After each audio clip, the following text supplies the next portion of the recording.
bonjour à tous. Très heureux d'être accueilli par vous. Merci pour toute votre grâce que vous avez manifestée à notre Église. Ça fait un moment qu'on est un peu en correspondance et je voulais vraiment mettre en honneur cela afin que notre fraternité puisse continuer d'exceller.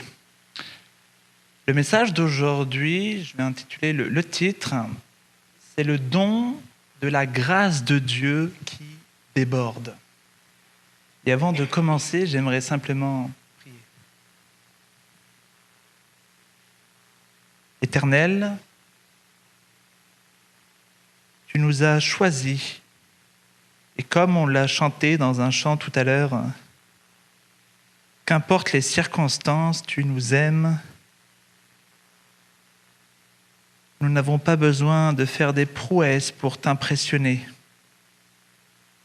car ton amour demeure toujours. Amen. L'histoire de l'Église est parsemée de tentatives de faire passer en douce une sorte d'effort personnel pour notre salut. Et ceci dans le but, le plus souvent, de se glorifier soi-même plutôt que de glorifier Dieu. Et chaque fois que ces tentatives ont cherché à rentrer dans l'Église, Dieu a suscité des gardiens. Des gardiens pour l'Église pour repérer cette volonté de vouloir être sauvé par soi-même et non par la grâce de Dieu afin de réfuter et de proclamer la parole de Dieu. On voit dans l'histoire de l'Église qu'Augustin, au IVe siècle, était presque l'un des seuls des fois à s'opposer à des ariens qui voulaient s'opposer au fait qu'on était sauvé par la grâce de Dieu. Luther et Calvin, au XVIe siècle, ont également été des personnes que Dieu a choisies pour confronter un monde qui voulait effacer la grâce de Dieu. Et vous savez, la chose dont, en tant que réformés, qui nous anime le plus, souvent on va dire c'est la prédestination, c'est le baptême des enfants, c'est peut-être le thème de l'Alliance, mais tout ceci est une ombre devant ce qui nous anime tout particulièrement.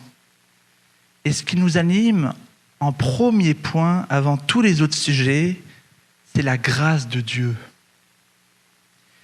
Et le passage dont je vais vous lire dans quelques minutes a donné la paix la plus profonde aux chrétiens qui ont reçu cette grâce à travers les siècles. Le thème de la grâce de Dieu a suscité des réveils dans des vies, des réveils dans des familles, des réveils dans des sociétés. Et ce thème et ce message qui a permis à des chrétiens d'être en feu pour délivrer ce message à leurs prochains, c'est que nous sommes sauvés par la foi seule et non par nos propres œuvres. Il y a deux objectifs ce matin dans mon message.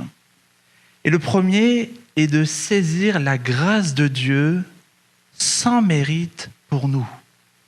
On n'a pas besoin de faire des œuvres pour avoir ce don que Dieu nous donne. Et en deux, de mettre en pratique cette grâce qu'on a reçue sans mérite pour les autres. Lisons les Saintes Écritures dans Éphésiens chapitre 2, et c'est les versets 8 à 9.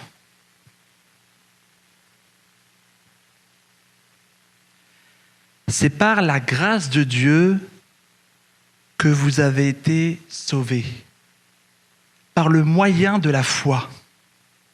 Et cela ne vient pas de vous, c'est le don de Dieu. Et non le résultat des œuvres, afin que personne ne puisse se glorifier.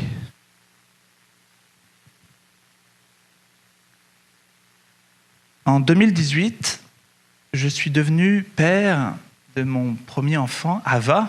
C'est la petite métisse là que vous avez vue un peu danser devant. Puis de mon deuxième enfant, Képhas, qui doit être à la pouponnière. Et lorsque j'ai reçu ces deux enfants, il y a quelque chose qui s'est produit en moi. C'est l'amour d'un père, ou pour ma femme, d'une mère pour son enfant. Devenir parent a changé ma façon d'aimer. Alors que l'amour peut être gagné et mérité des fois dans nos relations les uns avec les autres, l'amour que j'éprouve pour mes enfants est un cadeau totalement gratuit. Et je ne peux pas exactement l'expliquer, mis à part dire que je les aime parce que je les aime. Je les aime quand ils sont mignons, drôles et gentils. Mais je les aime aussi quand ils sont pleurnichards, difficiles et pécheurs. Je ne dis pas que j'aime toujours leur façon dont ils se comportent. Ils ne sont pas parfaits, tout comme moi, je ne suis pas parfait. Mais j'espère que vous comprenez ce que j'essaye d'exprimer dans le fait que j'aime parce que j'aime. Je n'aime pas à cause de quelque chose ou à cause d'un mérite que l'enfant m'a donné. J'aurais voulu illustrer un peu la chose en prenant Képhas là dans les bras, il dort, et vous montrer ô combien il sourit et son amour est merveilleux et qu'il y a un amour entre un père et un fils lorsqu'on le prend dans ses bras. Il y a quelque chose qui se manifeste et tout le monde peut observer cet amour intense. Cet amour est plus profond que tout ce qu'un comportement peut gagner. Il est lié au fait qu'ils sont mes enfants et que je suis leur père. Et nos versets d'aujourd'hui nous rappellent que tout comme mon amour est un don pour mes enfants, la grâce de Dieu est un don gratuit pour nous. Il nous aime parce qu'il nous aime. Nous sommes ses enfants.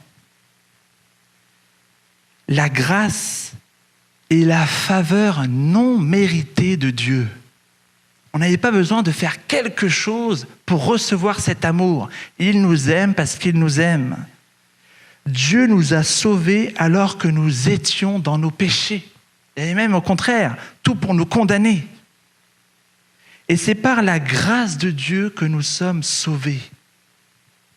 Notre salut, notre foi, la grâce de Dieu, tous ces éléments sont des cadeaux de notre Père céleste. Et nous n'avons pas besoin de les gagner. En fait, nous ne pouvons pas les gagner. Et c'est ce qu'a compris un moine au XVIe siècle. Il est entré dans une bibliothèque et il a vu d'ailleurs un livre. Symboliquement, c'est quand même très fort. Ce livre était enchaîné. Il a vu ce livre enchaîné. Il s'est dit, pourquoi ce livre est enchaîné dans la bibliothèque ? Et il s'est approché, il s'est rendu compte que c'était une Bible. Il a commencé à lire la Bible.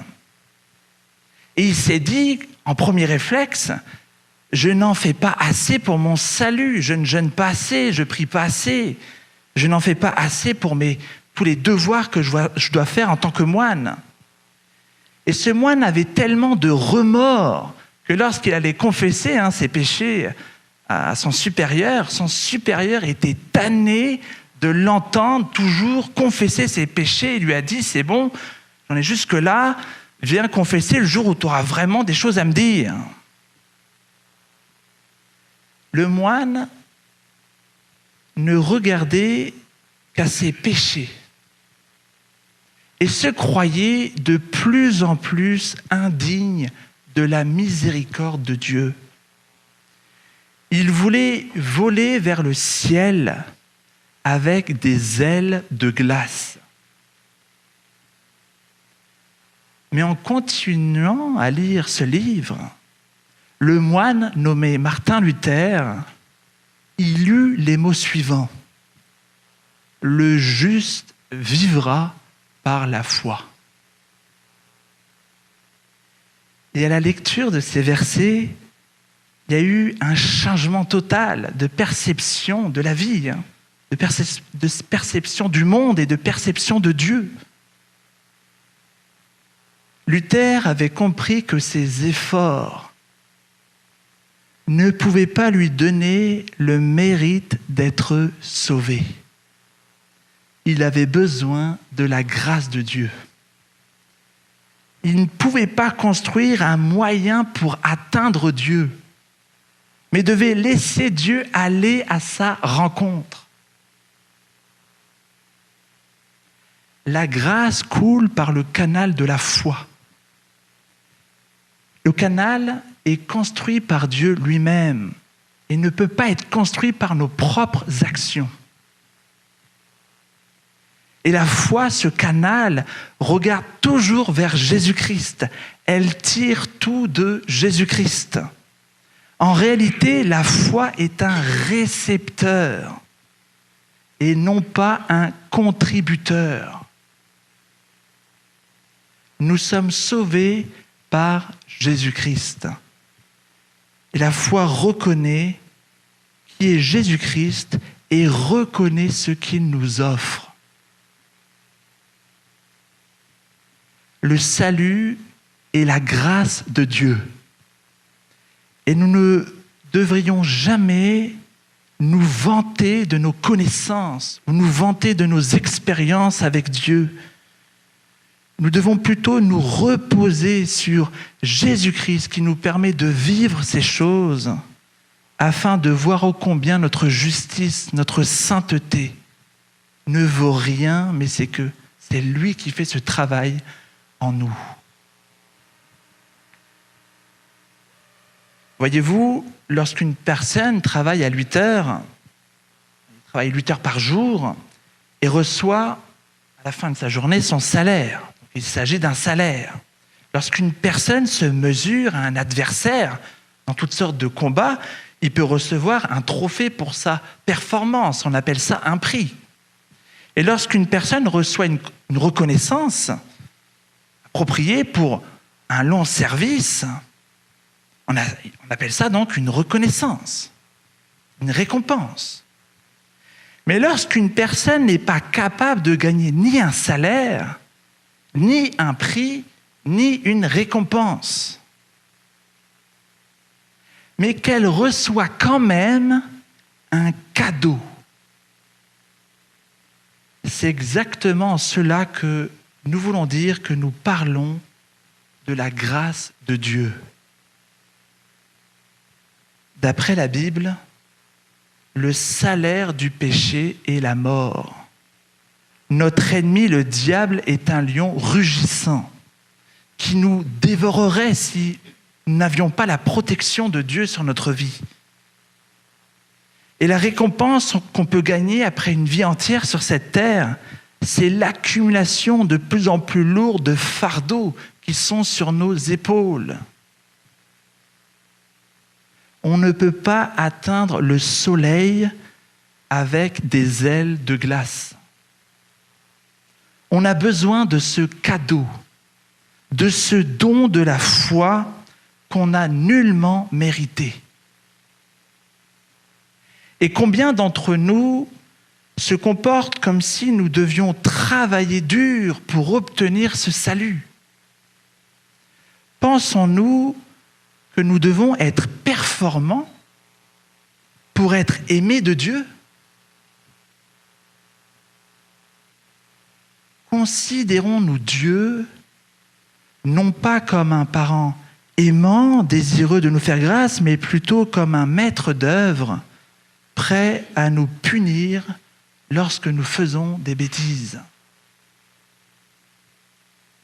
Pourtant, Dieu veut nous communiquer sa grâce, le pardon de nos péchés. On était coupables. On ne méritait nullement ce pardon, mais il nous pardonne. Ainsi, on arrive à mon deuxième point. Je vois souvent dans mon propre cœur une tendance à aimer et à pardonner les personnes qui le méritent. Et seulement ces personnes-là. Et on a envie de dire, peut-être surtout en période de pandémie. Ça a été assez rock'n'roll, je ne sais pas pour vous, mais il y a toutes sortes d'affaires dans le monde entier, toutes sortes d'églises qui ont eu des tensions dans les familles, dans les églises, des conflits.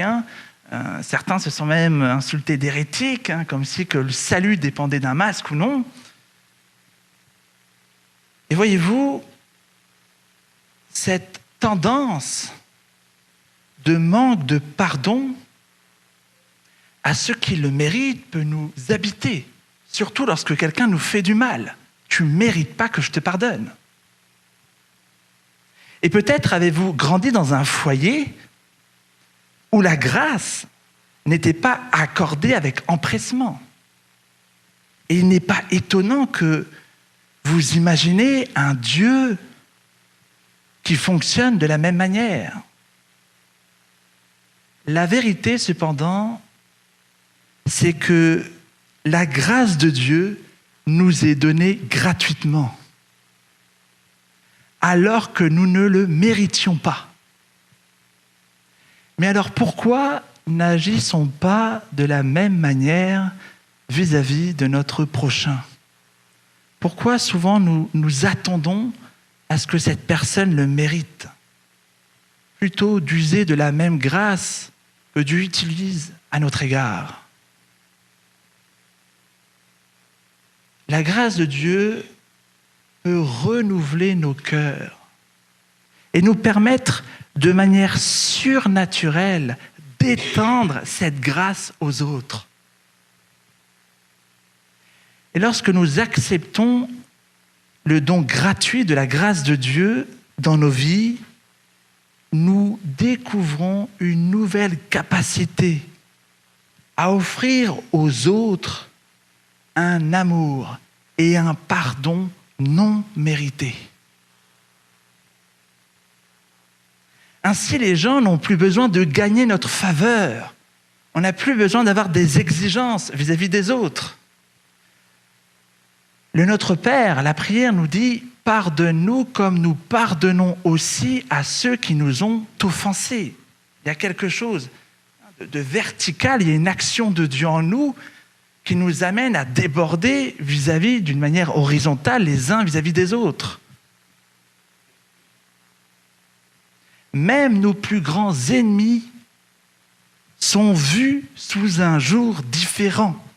Jésus-Christ dit « Pardonne-leur car ils ne savent pas ce qu'ils font ». Étienne a lui aussi demandé à ce que ceux qui le lapidaient ne soient pas punis.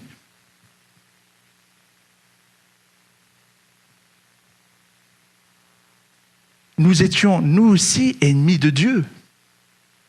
Le péché faisait qu'il y avait un conflit entre Dieu et nous. Nous étions son ennemi. Mais il est devenu notre ami. Il a changé une relation de conflit en une relation d'amitié. Ainsi, on peut se poser la question à nous-mêmes. Si nous sommes en conflit dans notre cœur avec quelqu'un et ce conflit vient nous hanter, vient nous perturber, la grâce, je le crois, peut même transformer ce conflit en une relation d'amitié. Tout comme Dieu nous voyait comme des ennemis à cause de notre péché, on était coupables, il nous a rendus innocents et a transformé cette relation conflictuelle qu'on pouvait avoir avec Dieu en relation d'amitié.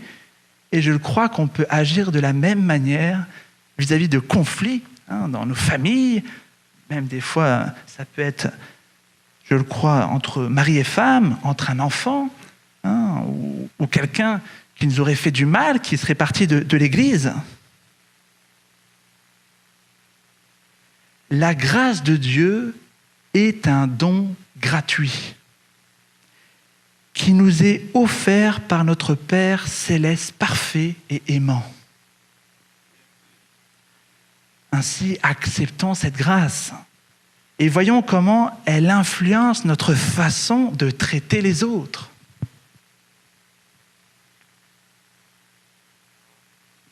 Et pour terminer, j'aimerais mener 2 réflexions et une action qui pourrait découler cette semaine. Avez-vous déjà fait l'expérience d'un amour inconditionnel, d'un amour gratuit? Et si oui, avez-vous, ou plutôt, vous savez à quoi devrait ressembler l'amour d'un parent, et mieux encore, à quoi ressemble l'amour de notre Père céleste? Cette relation est-elle claire entre vous et Dieu? Laissez-vous Dieu vous prendre dans ses bras? Ou croyez-vous qu'il y aurait comme un mérite, vous devez faire comme quelque chose de particulier pour que Dieu vous prenne dans les bras? Il vous aime parce qu'il vous aime. Il n'y a pas besoin de faire quelque chose de spécial pour qu'il vous prenne dans ses bras. Et il faut que ceci soit clair dans notre relation à Dieu. La deuxième réflexion, c'est comment le don gratuit de la grâce de Dieu a-t-il changé votre vie? A-t-il eu un impact dans la façon dont vous traitez les autres? Ainsi, cette semaine et même dès à présent, j'aimerais laisser un temps de prière pour analyser dans nos cœurs, dans nos vies, si nous avons un souci avec Dieu et si nous pensons que nous pouvons gagner son amour. Et que le verset que nous allons lu, je vais le relire.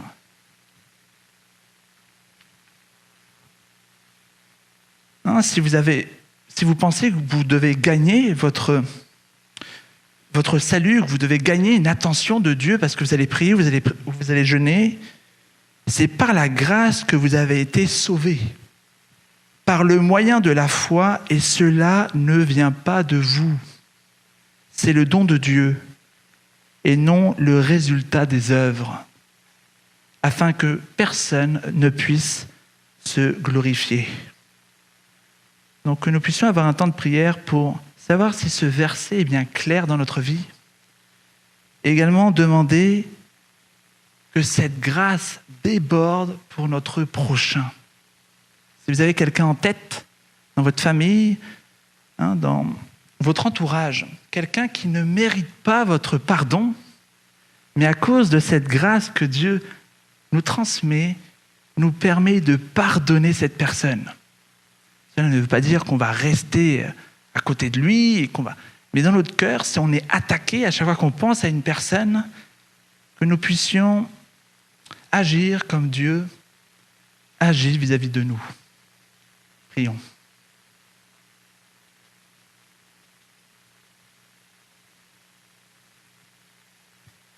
Éternel, je suis conscient des différences de culture de nos églises.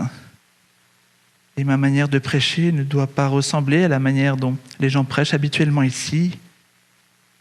Mais la chose la plus importante à retenir, c'est le don de cette grâce qui n'est pas le résultat d'une œuvre, d'une action en nous-mêmes, qui nous amènerait forcément à devenir orgueilleux et à nous vanter. Mais c'est uniquement par ton don et par ta grâce que nous sommes sauvés. Que ceci puisse être très clair dans notre vie. Que ça ne soit pas la peur qui nous anime à être justement un bon chrétien, mais que ce soit ton amour. Éternel, que cet amour puisse déborder sur les autres. Et tout comme nous ne méritions pas ce pardon, Peut-être qu'une personne dans notre entourage ne mérite pas ce pardon, car il a vraiment fauté, car il a vraiment fait quelque chose de mal qui nous a blessés. Mais malgré tout, que nous puissions être à l'image de Jésus-Christ et que nous puissions pardonner. En ton nom, Amen.